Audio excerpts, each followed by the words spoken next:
salah sahiji pelanggan anu geus ngantri berjam-jam untuk pisang nugget. Sanami wa?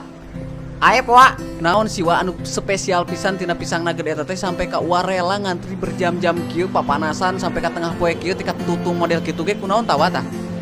Dek teh jauh ti Bandung saminggu 2 kali kudu ka dieu dek teh euy kajenting tutung daripada dek teu ka bagian pisang nugget gitu.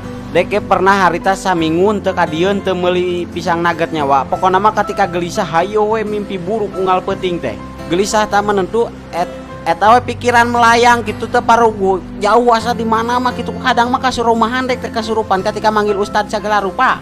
Cek dulur deka pokona mah dek teh geus dilurup da ku daun talus sabeak sadapur mah cenang. Ngan teuing teu sadar da deka eta teh.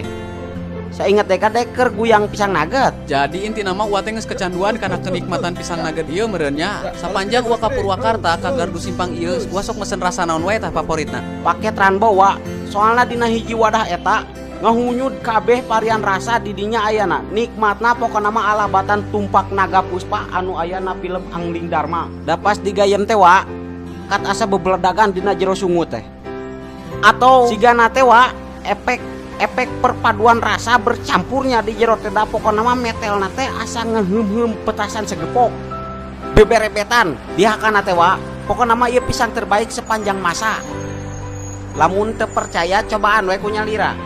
Pisang Simpang ieu emang paling terfavorit wah di Purwakarta mah geus terkenal karena eta dibuat tina coklat pilihan jeung oge tina pisang-pisang pilihan anu dipetik langsung di kebona. Aya pesen teu wa tajang para warga khususna warga Purwakarta kitu cenah nyobaan nikmatna ieu pisang. Pesan deh ka para warga khususna para warga Purwakarta nyawa.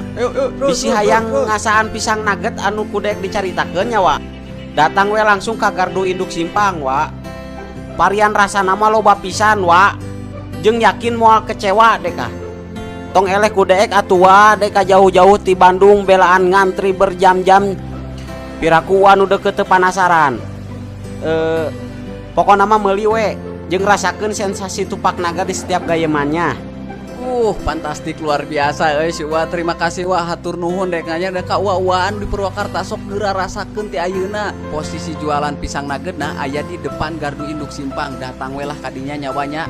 Teu moal bireg deui da. Nun nyawanya.